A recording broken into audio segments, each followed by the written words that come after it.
Hi, everyone. Thank you for being here. My name's Afsha. As someone with a background in traditional fashion design who later moved into 3D, I'm witnessing firsthand and in real time how fast our industry is changing. And it is daunting. Over the past year, my feeds have been flooded with AI-generated fashion content. You've probably seen it too. It looks impressive and sometimes even convincing. So convincing that some 3D designers are worried about losing their jobs, and some already have. And in fashion, but here's the thing, even at its best, AI-generated fashion still feels off. It looks polished, but it doesn't connect. It's missing something essential. It's missing soul. And in fashion, that matters. Clothing has never just been about fabric and fit. It's about who we are, how we feel, and what we want to express. It's about storytelling. Today, I want to show you why 3D rendering should come before AI in fashion marketing. A tool, when used right, offers you more control, accuracy, and visuals that truly connect with the public. Before I dive in, let me share a little bit about where I come from, because my background is at the core of why I feel so strongly about this. When I think back to my earliest memories, I remember always needing to make things with my hands. Even now, I can feel it in them, the restlessness, the tingly urgency, as if they're asking me to create. I imagine a lot of artists feel that same pull. Recently, I heard Marina Abramovich's words on what makes an artist, and I couldn't describe it better myself. The urge to create makes you an artist. You have to be burned in desire. You have to be so obsessed that you can't do anything else. In 2017, I earned my BA in fashion design from the Massachusetts College of Art and Design in Boston. I began my career in technical design, where teams act as the engineers of a garment, directing factories on precisely how each piece should fit and be constructed down to the smallest detail. It may not be the most creative area of fashion, but it's essential for creating a top quality product. This was also the point where I first encountered my first experience with 3D fashion software, and I quickly realized its potential to transform technical design by merging precision with creativity in a way that traditional methods could not. A few years into my career, I joined the technical design team at Ralph Lauren in New York, one of the most exciting chapters of my life. Then COVID-19 hit, and like thousands in the industry, I was laid off. After the first initial shock, I invested in a laptop, downloaded Browseware vStitcher, a 3D fashion software, and trained nonstop until I mastered it. Shortly after, I was hired at Calvin Klein to help build their 3D garment library and set 3D standards for their factories around the globe, a direct outcome of the digital fashion boom sparked by the pandemic. Not long after, I earned a master's in fashion management from Instituto Europeo de Design in Madrid, and with the high demand for high-quality 3D still rising, my husband and I left our full-time jobs and decided to take the next step and launched our own service business, 3D Fashion Solutions, which continues to serve its loyal customers today. Now, to give some context for the work we do, let's take a quick look at how digital fashion developed. Think about the t-shirt some of you guys are wearing right now. At its core, it's made from 4 flat pieces of fabric stitched together to create a 3-dimensional shape that drapes over the body. In the fashion industry, those shapes are called patterns. They're first drawn with precise measurements before being laid onto fabric and cut. Imagine offering that same t-shirt in sizes extra small through extra, extra large. Before 2D CAD pattern making, this was a tedious and fully manual process. Gerber, founded in the late 40s, transformed that, and by 2002, their CAD systems were widely used across the apparel industry. These systems introduced tools for digital pattern design, grading, which automatically creates smaller and larger sizes from the base pattern, and marker making, which is the process factories use to lay out patterns across all sizes to minimize fabric waste before cutting. In 1999, the 3D apparel software company Browseware vStitcher was founded, introducing one of the first virtual dressing rooms and 2D to 3D garment simulation tools. They then partnered with major brands like Nike and Adidas to launch some of the earliest digital catalog concepts. In 2009, the beta version of Marvelous Designer was released, quickly gaining popularity within the cosplay and CG art communities. Its realistic fabric simulation and pattern-based workflow led to its adoption in animated films and VFX projects and game development. If you're a fan of the adventures of Tintin, like my husband who has figurines piling up on our shelves, it's worth noting that this was the first movie to use Marvelous Designer. Building on the success of Marvelous Designer, their parent company, Clo Virtual Fashion, launched Clo 3D in 2011, specifically developed for the apparel industry. In 2020, COVID-19 disrupted every stage of design and production, forcing apparel companies to find new ways to collaborate and recover lost time. This became a turning point, sparking a boom in digital fashion as brands rushed to adopt the new tools. The surge in demand also intensified competition among the software providers, bringing new players like Optitex and Style3D into the spotlight. There was one missing piece: rendering. 3D fashion software streamlines the design process beautifully, but when it comes to rendering campaign-ready images, the options are limited. And that is where Blender comes in, adding the creative depth needed for marketing-level visuals. So why Blender? When I first was introduced to Browseware vStitcher, my mind was blown. I could not understand why every apparel company wasn't using it to its full potential. And they still don't, but that's like a rant for another time. Then I discovered Blender, and my mind was blown even more. I realized that after a lifetime of experimenting with different mediums, I had finally found the one for me. With Blender, I could build entire worlds, layer custom lighting to perfectly illuminate my avatar, and even create a lifelike glisten in her eyes. Using geometry nodes, I placed hundreds of beads on a garment, and with the hair particle system, I could generate any type of fur, like this Alexander McQueen Fall 2024 coat, built with 3 different hair particle systems. I was fortunate enough to be invited to McQueen's London headquarters to present it for an internal project, an unforgettable pinch-me moment as a longtime fan. Blender also lets me set custom lighting, custom camera angles, create animations, and finalize renders in its compositor without ever opening Photoshop. For the first time, my creative vision felt limitless.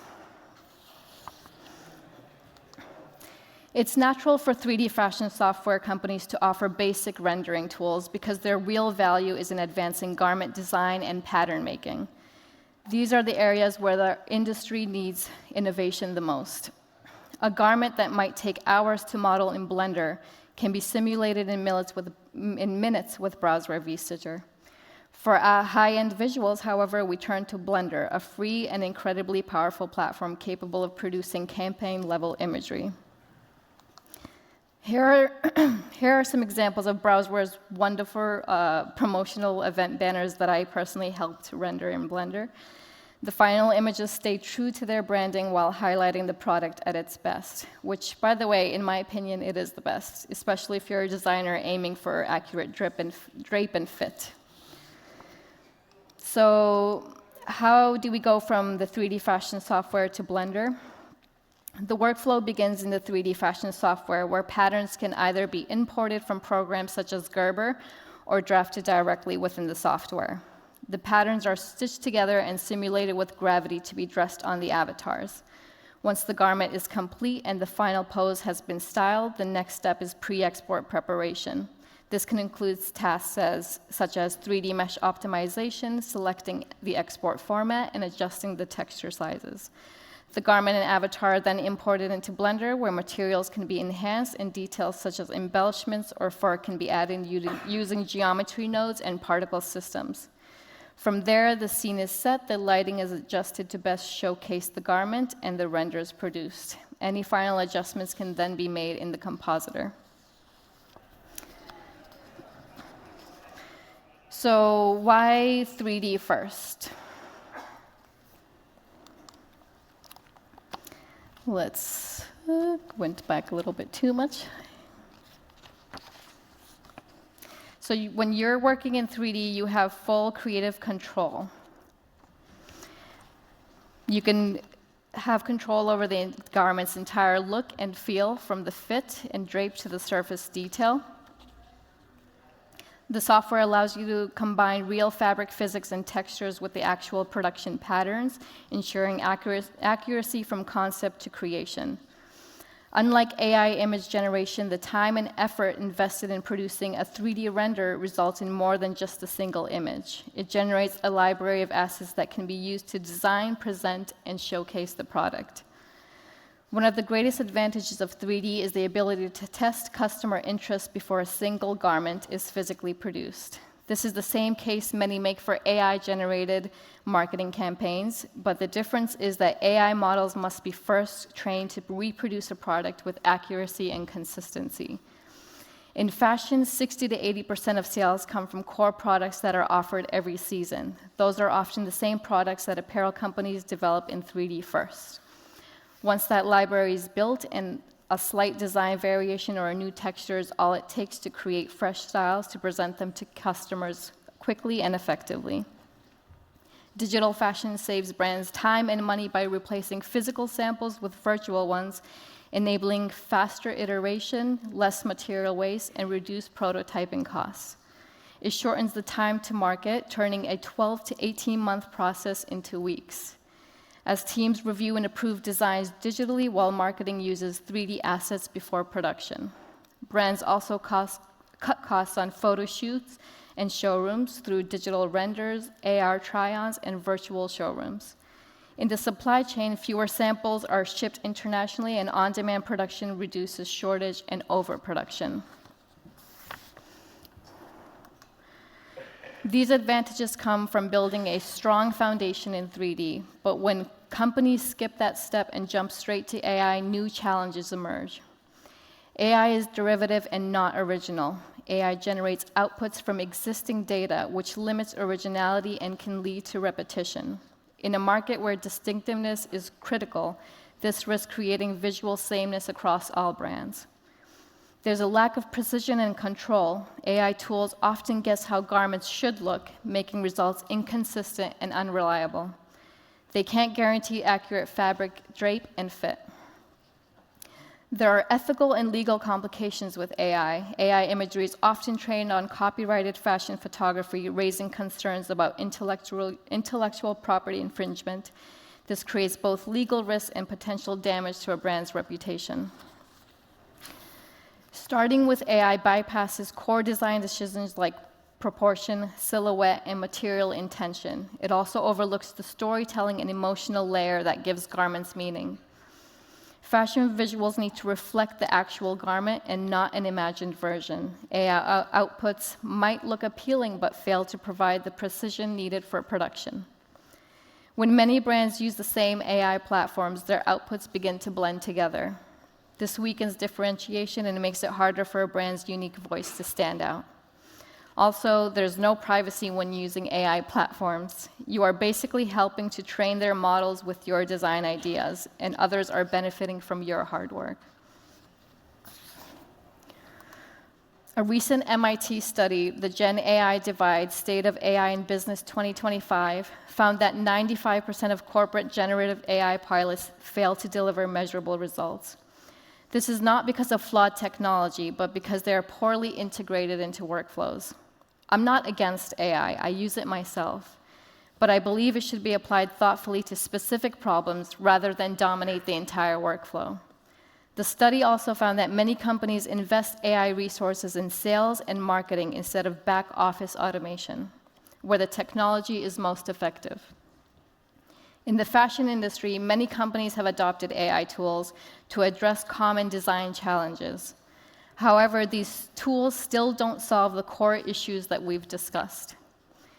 And unlike 3D technology, AI image generation does not accelerate the production pipeline or shorten time to market.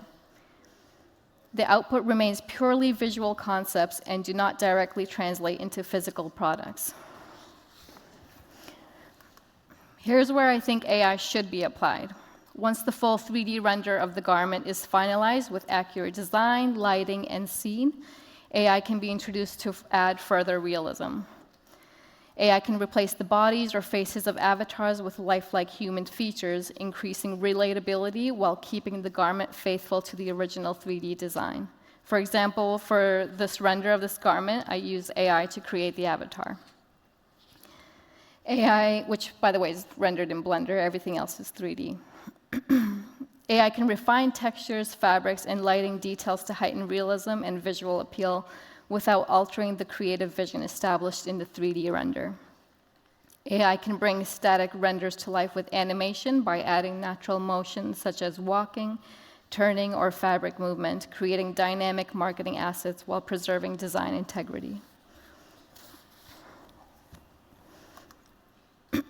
We've looked at the evolution of digital fashion from pattern making to 3D software through the missing piece of rendering and into the promises and pitfalls of AI.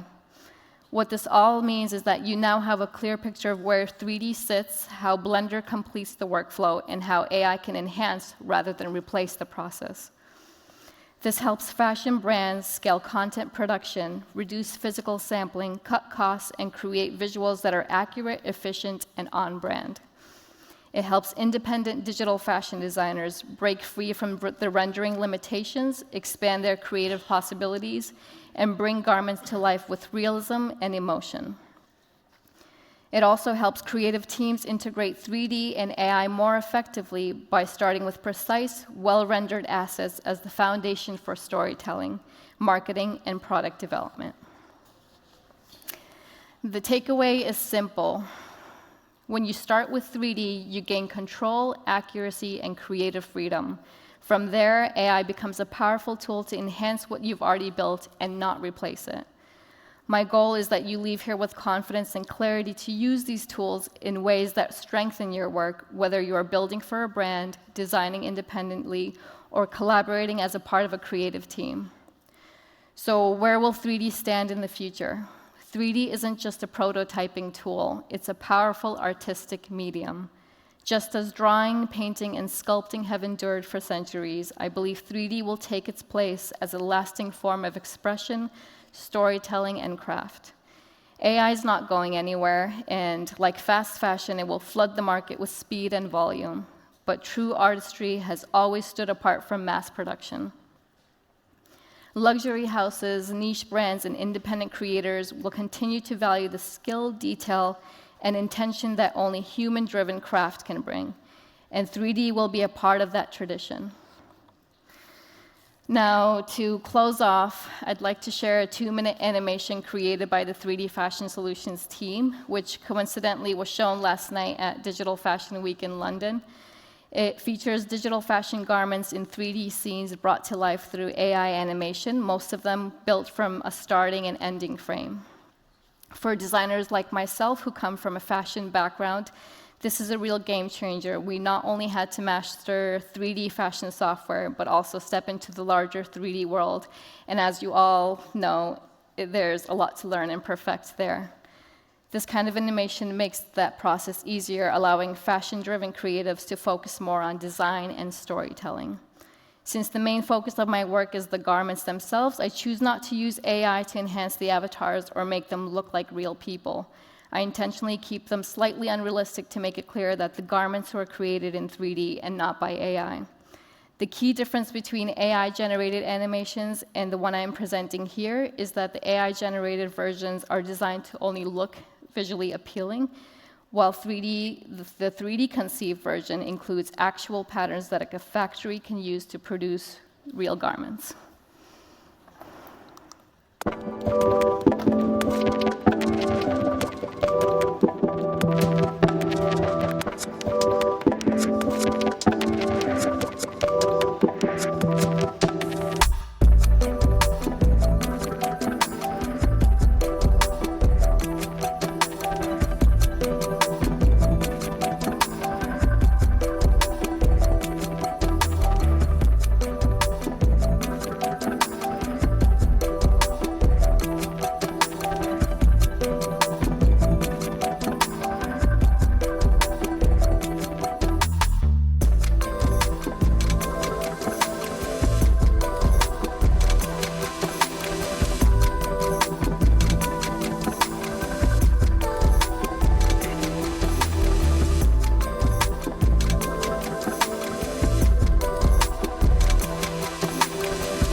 All right.